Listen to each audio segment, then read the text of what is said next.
तो हम स्टार्ट करने लगे हैं काफी interesting topic in metric space which is closure of a set. Closure of a set, अभी तक आपने इस चैप्टर में दो टॉपिक पढ़े हैं, लिमिट पॉइंट और क्लोज सेट का। तो उन दोनों को ना closure of a set cover कर रहा है, ठीक है। अगर आपको नहीं आते तो मैं आपको रेकमेंड करूंगी, प्लीज आप वो या तो हमारी वीडियो देख लें या फिर आप खुद वो पेजेस पीछे करके बुक के उसको रिकॉल कर लें, डेफिनेशन को, ताकि दोनों समझ आएगा आज का टॉपिक, ठीक है। सो अब स्टार्ट करते हैं क्लोजर ऑफ अ सेट। पहले हम इसका डेफिनेशन देखेंगे, थोड़ा विजुअलाइजेशन करेंगे, एग्जांपल देखेंगे और इन द एंड हमारे पास थ्योरम होंगे, right. So closure of a set हमारे पास क्या है, गौर से सुनने वाली बात है और फिर आपको विजुअलाइज कराती हूँ मैं। क्लोजर ऑफ अ सेट क्या है, एक्स डी हमारे पास कोई भी मैट्रिक्स स्पेस है। ये तो अभी तक हर जगह यही चल रहा था, ठीक है। अब जैसे हमने नेबरहुड में, लिमिट पॉइंट्स में, क्लोज सेट में क्या किया था, सबसे पहले हमने क्या चीज उठाई थी, एक सबसेट ऑफ एक्स। अब ये हमेशा हम सबसेट ऑफ एक्स क्यों उठाते हैं, मतलब मैट्रिक्स स्पेस का एक सबसेट भी क्यों चीजें को निकाल रहे हैं, पहले लिमिट पॉइंट भी, open sphere, open ball, neighbourhood, सब कुछ वहां क्यों निकाला। समझने की बात ये है कि मीट्रिक स्पेस बहुत बड़ी स्पेस है। हम एक छोटा सा पार्ट उठाएंगे which is a subset of that, और उस छोटे से पार्ट के लिए एक कॉन्सेप्ट को समझेंगे, एक चीज को एप्लीकेबल करेंगे और हम कहेंगे वो चीज वैलिड है पूरी स्पेस के लिए, राइट। ये इसलिए हम लोग उठाते हैं, राइट। आई होप को समझ आई हो, ठीक है। अब हमारे पास एक सबसेट लिया है हमने मीट्रिक स्पेस में से, वो सबसेट का जो क्लोजर निकालेंगे, सेट का क्लोजर है, तो हम उस सबसेट का क्लोजर कैसे निकालेंगे, अगर मैं यूनियन ले लूं उस सबसेट का और उसके ड्राइव सेट का। ड्राइव सेट क्या होता है, set of all the limit point of A. किसी भी सेट के सारे लिमिट पॉइंट्स को इकट्ठा करके एक सेट में लिख दो ना, तो उसका ड्राइव सेट होता है, राइट। सो यूनियन है सेट ए का और उसके सारे के सारे लिमिट पॉइंट्स का। बात समझ आई, यूनियन है सेट ए का और उसके सारे के सारे लिमिट पॉइंट्स का। विजुलाइज कराती हूँ ताकि आपको फील आए, बात समझने की, गौर से देखना। ये हमारे पास बहुत ही बड़ा डब्बा बना है, इधर देखो। यह पूरा का पूरा मैट्रिक्स स्पेस है। मैंने बना लिया छोटा सा मैट्रिक्स स्पेस, बहुत बड़ा बना है लेकिन जो छोटा सा इसे मैट्रिक्स स्पेस है, पूरा का पूरा मैट्रिक्स स्पेस है, ठीक है। अब विजुलाइज करना है, बहुत इंपॉर्टेंट है। ये मैंने एक सबसेट लिया है मैट्रिक्स स्पेस का विच इज ए, और अगर गौर से देखो, मैं एक पॉइंट उठा लेती हूँ यहाँ पर, लेट से वो यहाँ है पॉइंट। अब गौर से देखो, अगर मैं क्लोजर ऑफ अ सेट की बात करूं तो क्लोजर ऑफ अ सेट पे सेट के सारे पॉइंट्स आएंगे। क्लोजर ऑफ अ सेट में सेट के सारे पॉइंट्स आएंगे और वो पॉइंट भी आएंगे जो उसके लिमिट पॉइंट है। बात समझ आई, सेट के सारे पॉइंट्स और वो पॉइंट्स जो लिमिट पॉइंट है, अगर सारे के सारे इकट्ठे कर दो तो क्लोजर पॉइंट बन गया, क्लोजर ऑफ अ सेट बन गया। बात समझ आई। तो देखो सेट का हर पॉइंट, चाहे ये वाला पॉइंट, ये पॉइंट यहाँ हो, यहाँ वाला पॉइंट हो, यहाँ वाला पॉइंट हो, मतलब सारे पॉइंट। तो अब सोच के बताना, सेट के अंदर आने वाले पॉइंट तो सारे क्लोजर में आ रहे हैं, इसमें तो कोई बहस नहीं है, बिकॉज यहाँ पे सेट ए पूरा का पूरा आया हुआ है। इसमें हम बात नहीं करेंगे, मतलब ऑब्वियस सी बात है, अब इसमें क्या बात करने वाली बात है। अब आ जाते हैं, बात असल में होगी बाउंड्री पॉइंट्स पे। बाउंड्री पॉइंट्स की बात कर लेते हैं, ठीक है। बाउंड्री पॉइंट्स आएंगे, ये जो बाउंड्री पॉइंट्स है, आई होप को विजुलाइज कर पा रहे हो, या मैं आपको जूम इन करके दिखाती हूँ एक मिनट को। यहाँ से जूम इन करते हैं, ये देखो, ये बाउंड्री पॉइंट्स ना, ये हमारे पास क्लोजर ऑफ अ सेट में आएंगे नहीं, ये देखना होगा, सारी बात इस पे होगी, राइट। तो अब देखते हैं कैसे, बहुत गौर से देखो। अगर मैं बाउंड्री पॉइंट पर एक ओपन स्फीयर ड्रॉ करूं, मैंने बाउंड्री पॉइंट पे एक ओपन स्फीयर ड्रॉ किया, और उस ओपन स्फीयर में से मैं वो पॉइंट माइनस कर दूं जिस पर मैंने ओपन स्फीयर ड्रॉ किया है, और फिर भी मेरे पास उसका ए के कुछ पॉइंट्स आ जाएं, तो इट मीन्स दैट कि जो बाउंड्री पॉइंट्स है ना, वो लिमिट पॉइंट जरूर है, क्योंकि बाउंड्री पॉइंट्स के अंदर सेट का कुछ ना कुछ पार्ट आ रहा है, वो सेंटर निकाल के भी, जिस पर ओपन स्फीयर बन रहा है ना। सो इट मीन्स दैट, मैं अगर गौर से दिखा सकूं, तो फिर दिखाती हूँ आपको, ये देखो गौर से। ये मैंने इस पॉइंट पे जो ओपन स्फीयर ड्रॉ किया, तो मैंने जब ओपन स्फीयर में से ये पॉइंट, ये जो पॉइंट है, ये वाला पॉइंट जिसको मैंने ज्यादा हाईलाइट किया, मैंने अपना छोटू सा हाथ भी रखा हुआ है, ये पॉइंट माइनस भी कर दूं, तब भी सेट का कुछ ना कुछ पार्ट मेरे मुझे मिल रहा है, नॉन एम्प्टी आ रहा है ना। लिमिट पॉइंट यही डेफिनेशन थी। तो देखो सेट के सारे पॉइंट्स, सेट के सारे पॉइंट्स और बाउंड्री पॉइंट्स जिन पर लिमिट पॉइंट, देखो सेट के सारे पॉइंट लिमिट पॉइंट तो होंगे, होंगे ना, क्यों होंगे, क्योंकि सेट के सारे पॉइंट में से अगर आप वो पॉइंट जिसमें आपने ओपन स्फीयर ड्रॉ किया वो माइनस भी कर दो, तो भी उसका इंटरसेक्शन विद सेट क्या आता है, नॉन एम्प्टी। तो लिमिट पॉइंट, सेट के अंदर के सारे पॉइंट्स लिमिट पॉइंट होंगे, जो बाउंड्री पॉइंट्स है वो भी लिमिट पॉइंट होंगे। तो बात समझने की ये है कि सेट के सारे पॉइंट्स, सेट के अंदर के सारे पॉइंट्स, और सेट के अंदर के सारे पॉइंट्स और बाउंड्री पॉइंट्स जो है ना, वो क्लोजर ऑफ अ सेट पे आते हैं। ये बात विजुलाइज हो गई तो बात समझो, यही बात है सारी। डायग्राम समझ आ गई, विजुलाइज कर लिया, यही सारी बात, ठीक है। तो याद रखना, यहाँ से मैं एक हैशटैग पॉइंट आपको कुछ साथ साथ लिखवाती जाती हूँ। कुछ समझने की बात यह है, एक कुलैयर कंटेन्स ऑल पॉइंट्स ऑफ ए। उसमें ए के सारे पॉइंट्स आते हैं। किसी भी सबसेट का मैट्रिक्स में से जो कुलैयर है ना, उसके अंदर उसके सारे पॉइंट्स पे आएंगे। कौन से सारे पॉइंट? जो उसकी बाउंड्री में भी है, जो उसके अंदर भी है। आई बात समझ के नहीं? ठीक है, आई होप कि आपको आई हो। अगर कोई भी क्वेश्चन हो तो पूछ लेना, बिना झिझक, कोई टेंशन वाली बात नहीं है, राइट? ठीक है। अच्छा ठीक है, अब एक और गौर से देखने वाली बात है, जो कि अब हम थोड़े एग्जांपल्स करते हैं। तो डेफिनेशन देखी, विजुलाइज किया, अब नेक्स्ट स्टेप है एग्जांपल्स को। अब बहुत है, अब हम ना मुख्तलिफ सेट्स लेते हैं और उनके क्लोजर निकालना आपको सिखाते हैं। सो हमारा पहली एग्जांपल रहेगी विच इज एम्प्टी सेट। अब एम्प्टी सेट का क्लोजर क्या होगा? अब क्लोजर की डेफिनेशन ये थी कि यूनियन होगा सेट का और उसके उस सेट का और उसके ड्राइव सेट का। यूनियन होगा इसका और इसके ड्राइव सेट का। अब इसका ड्राइव सेट तो ये खुद ही रहेगा, एम्प्टी है, तो एम्प्टी का यूनियन एम्प्टी ही आ जाएगा। तो याद रखना, जो एम्प्टी सेट का क्लोजर क्या होता है? एम्प्टी सेट खुद। ठीक है, नेक्स्ट एग्जांपल चलते हैं। हमारा नेक्स्ट एग्जांपल है होल स्पेस एक्स। अब अब पूरी की पूरी स्पेस एक्स का क्लोजर निकालने लगे हैं। तो पूरी स्पेस एक्स का और यूनियन लेंगे उसके ड्राइव सेट का। तो जो भी उसके सारे पॉइंट्स उसके खुद का ड्राइव सेट होंगे तो एक्स ही आएगा। ठीक है, तो बात समझने की ये है कि एम्प्टी सेट और पूरा का पूरा स्पेस एक्स, उन दोनों क्लोजर वो इटसेल्फ आ रहे हैं।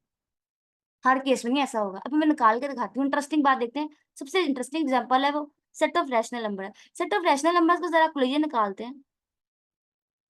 तो कैसे निकालेंगे? सेट क्यू का यूनियन लेंगे सेट क्यू के ड्राइव सेट के साथ। Set Q as it is आगे। अब मुझे सोच के बताना कि सेट ऑफ रैशनल नंबर्स का ड्राइव सेट क्या होता है? Exactly real numbers. अब रियल नंबर का यूनियन लेंगे हम जब रैशनल नंबर्स के साथ, तो we get rational real numbers, because real numbers बड़े हैं और रैशनल नंबर उसका सबसेट है। तो उनका यूनियन करने से हमारे पास रियल नंबर आंसर आ जाएगा। आई होप को समझ आई हो कैसे की। बिल्कुल सेम बात, बिल्कुल सेम एग्जांपल है क्यूसी के लिए, which is set of irrational number के लिए। क्यूसी यहाँ पर आएगा, यूनियन करेंगे क्यूसी का ड्राइव सेट के साथ। और आप जानते हो set of rational irrational number का भी ड्राइव सेट रियल नंबर्स ही होते हैं, तो आंसर हमारे पास रियल नंबर ही आ जाएंगे। तो यहाँ से पॉइंट्स डालते जाना कि रैशनल नंबर और इरेशनल नंबर का जो क्लियर है वो रियल नंबर है। आई बात समझ? चलो अब और देखते हैं, और किसका देख सकते हैं। इस तरह सेट ऑफ नेचुरल नंबर्स को देखते हैं। सेट ऑफ नेचुरल नंबर का क्लियर किसके इक्वल होगा? सेट ऑफ नेचुरल नंबर्स के यूनियन और उसके ड्राइव सेट के। अब सोच के बताना, सेट ऑफ नेचुरल नंबर्स में क्योंकि गैप्स होते हैं, दैट इज वाई उनका जो ड्राइव सेट है वो एम्प्टी होता है। तो किसी भी सेट का जब इंटरसेक्शन यूनियन लो एम्प्टी सेट के साथ, तो वो खुद ही आ जाता है। तो याद रखना, नेचुरल नंबर का कुलैयर नेचुरल नंबर्स खुद है, रैशनल नंबर्स का कुलैयर रियल नंबर्स है, इरेशनल नंबर्स का कुलैयर रियल नंबर्स है, एम्प्टी सेट का कुलैयर वो खुद है, रियल नंबर स्पेस एक्स का जो कुलैयर है वो स्पेस एक्स है। बात समझ आई कि नहीं आई? चलो ठीक है, अब आ जाओ। अच्छा, नेचुरल नंबर्स को डिस्कस किया है कि उसका ड्राइव सेट एम्प्टी होता है। सोच के बताना बहुत ज्यादा गौर से, इंटीजर्स के साथ क्या सलूक करोगे? इंटीजर्स का अगर हम कुलैयर निकालें तो क्या होगा? इंटीजर्स यूनियन इंटीजर्स का ड्राइव सेट। अब इंटीजर्स का यूनियन, अब इंटीजर्स का ड्राइव सेट क्या होता है? एम्प्टी। तो it in the end we get integers खुद आ जाएंगे। ठीक है, इंटीजर्स का ड्राइव सेट भी इंटीजर्स खुद ही होंगे। आई होप का समझ आई हो। तो ये कोई 5-6 एग्जांपल्स किए हैं। आई होप कि आपको हर एग्जांपल्स की अच्छी समझ आए। मेरी बात याद रखना, इनमें से एक आध एग्जांपल पेपर में इसकी डेफिनेशन या एग्जांपल जरूर आएगी। ठीक है, चलो नेक्स्ट आगे बढ़ते हैं। विच इज पहला थ्योरम हमारे पास आ चुका है, विच इज दैट एक कुलैयर स्मॉलेस्ट सुपर सबसेट है एक। स्मॉलेस्ट मतलब सबसे छोटा, सुपर सबसेट, अच्छा ठीक है, प्रॉपर सबसेट एक होता है और एक होता है सुपर सबसेट। ऐसा सबसेट किसी भी सेट का प्रॉपर सबसेट होता है जिसके अंदर नंबर ऑफ एलिमेंट सेट से कम होते हैं। प्रॉपर सबसेट में नंबर ऑफ एलिमेंट सेट से कम होते हैं। सुपर सबसेट किसी भी सेट का वो सेट सबसेट होता है जिसमें नंबर ऑफ एलिमेंट उस सेट से जिसका आप सुपर सबसेट निकाल रहे हो ज्यादा होते हैं। इसका मतलब ये है, सोचने वाली बात है कि अगर सुपर सबसेट में ज्यादा एलिमेंट होते हैं किसी भी सेट के, तो इट मीन दैट कि एक प्लेयर सुपर सबसेट है ए का।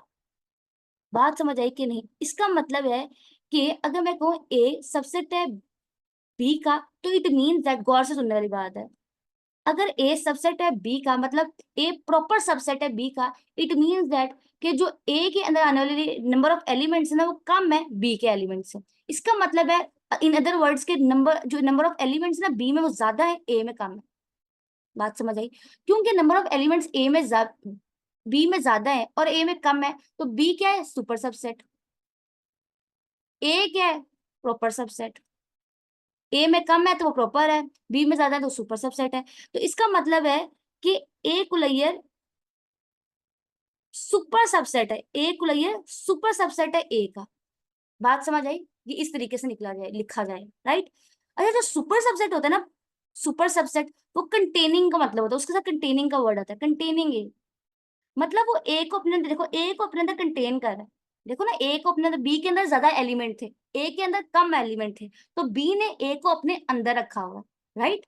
लेकिन जब प्रॉपर सबसेट की बात हो ना, इसका मतलब उसके लिए कंटेन्ड इन ए आता है, कंटेन्ड इन बी। इसका मतलब है कि जो हमारे पास ए है वो बी के अंदर कंटेन कर रहा है। लेकिन यहां देखो, तो एक प्लेयर जो है वो बी ए को कंटेन कर रहा है, अपने अंदर ए को रखा हुआ है, कंटेनिंग ए उसके अंदर आ रहा है। बात समझ आई? तो जो हमारे पास प्रॉपर सबसेट है उसके लिए कंटेन्ड का लफ्ज आता है, और सुपर सबसेट के लिए कंटेनिंग आता है। इसका मतलब ये है कि एक प्लेयर जो है ना वो ए को अपने अंदर रख रहा है, उसके अलावा भी कुछ। अच्छा, मुझे सोच के बताना, यहाँ से मैं इसको विजुअलाइज कराती हूँ आपको, बस एक बात कर लो फिर आप चले जाना यहाँ से। सुनने वाली बात ये कि अगर मेरे पास सबसेट एक स्पेस एक्स है और ये मेरे पास सबसेट है ए, राइट, तो ए कुलैयर जो है ना, क्योंकि ए कुलैयर यूनियन है ए यूनियन ए डी का, और इसमें ना हमारे पास सेट के लिमिट पॉइंट्स आते हैं, लिमिट पॉइंट बाउंड्री पॉइंट्स भी होते हैं, राइट। सो इसका मतलब है कि जो, गौर से देखने वाली बात यहाँ से देखो कि जो ए कुलैयर है ना, जो ए है ना वो सबसेट है ए कुलैयर का। बात समझ आई कि नहीं? फील आई है आप लोगों को टॉपिक की? बात समझने के लिए यही है, राइट, कि ए जो है वो कंटेन्ड है किसके अंदर, कंटेनिंग, एक लेक्चर ने अपने अंदर कंटेन किया हुआ है ए को। बात समझ आई? और वो सबसे स्मॉलेस्ट है, सबसे छोटा है, सबसे छोटा सुपर सबसेट है जिसने ए को अपने अंदर कंटेन किया हुआ है। बाकी सब बड़े होंगे, ये सबसे छोटा है, इससे बड़े भी होंगे जिसके अंदर पास ज्यादा एलिमेंट्स होंगे और ये कम होंगे, तो सबसे छोटा है, राइट। आई होप को समझ आई हो, राइट। सो नेक्स्ट हमारे पास शुरू में आ जाते हैं, विच इज कॉल्ड, अच्छा ठीक है, यहाँ पे देखो अगर, तो ये जो नंबर ऑफ एलिमेंट ज्यादा है और ये कम है कंटेन, ये सब रिलेटेड था लिमिट पॉइंट से। देखो ना, हमने ये वाली बात यहाँ से कर ली, यहाँ से कर ली, लिमिट पॉइंट की वजह से। लिमिट पॉइंट यूनियन है दो चीजों का और ये एक चीज है। बात समझ आई? तो ये वाली बात, अब हम रिलेशनशिप देखेंगे क्लोजर का और क्लोज सेट का। मैंने पिछले लेक्चर में शुरू में बताया था ना, क्लोजर और क्लोज आपस में रिलेटेड रहेंगे, तो किस तरह क्लोजर और क्लोज रिलेटेड है। कोई भी सबसेट का, अगर मैं कोई भी सबसेट, यहाँ पे मैंने एफ लिया हुआ है, कुछ भी ले लो, मैं इस तरह करती हूँ ए ले लेती हूँ, लेट्स से हम ए से कहानी चला रहे हैं। अगर कोई भी मैट्रिक्स स्पेस का मैं सबसेट लूँ ना, लेट्स से ए ले लूँ मैट्रिक्स स्पेस में से, ठीक है, तो उसका कुलैया उसके खुद के इक्वल होगा, ए का कुलैया उसके अपने इक्वल होगा अगर ए क्लोज्ड होगा। क्यों?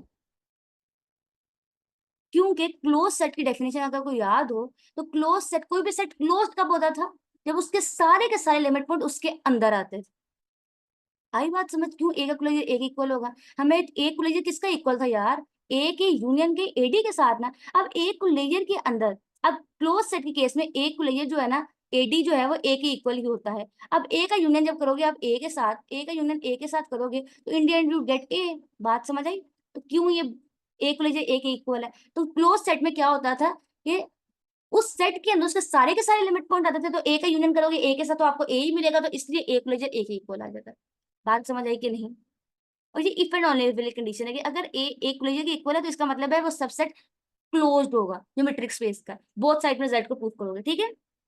ठीक है, let's move towards next to which is this. अगर हमारे पास दो सबसेट है, एक ये सबसेट है, एक दो सबसेट लिए हमने किसके, मैट्रिक्स स्पेस के, हमने दो सबसेट उठा लिए हैं। अगर ए सबसेट है बी का, तो इसका मतलब है ए का कुलैया भी सबसेट है बी के कुलैया का। बात समझ आई कि नहीं? ये वाली बात बहुत इंटरेस्टिंग थी, ठीक है, ओके। तो यहाँ मैं एक और बात बताना चाहती हूँ कि अगर याद हो, अगर मैं ए के डबल कुलैयर लूं तो वो इक्वल होता है ए के कुलैयर के। क्यों? यहाँ से निकलता है, अगर कोई भी एक सबसेट लूं ना ए का, उसका दो दफा कुलैयर करूं तो ए के कुलैयर के इक्वल ही आ रहा है। क्यों? मुझे ए का क्लोजर करने से भी मुझे क्या होगा, ऑटोमेटिकली वो पॉइंट जो बाहर आएगी तो वो भी अंदर आ गए, इसलिए वो ए के क्लोजर के इक्वल ही होंगे। चलो ठीक है, अब बहुत इंटरेस्टिंग बात में बताने लगी। अच्छा, अभी तक हमने ना क्लोजर ऑफ अ सेट को लिमिट पॉइंट्स के साथ रिलेट किया, हमने क्लोज सेट के साथ रिलेट किया। अब आओ इसको जरा रिलेट करते हैं ओपन सेट से, हम इसको रिलेट करते हैं नेबरहुड से, राइट, और ओपन स्फीयर से। अगर हमारे पास ए कोई सबसेट, ए हमारे पास सबसेट है मीट्रिक स्पेस का, देन सुनो, देन एक क्लोज्ड कब होगा?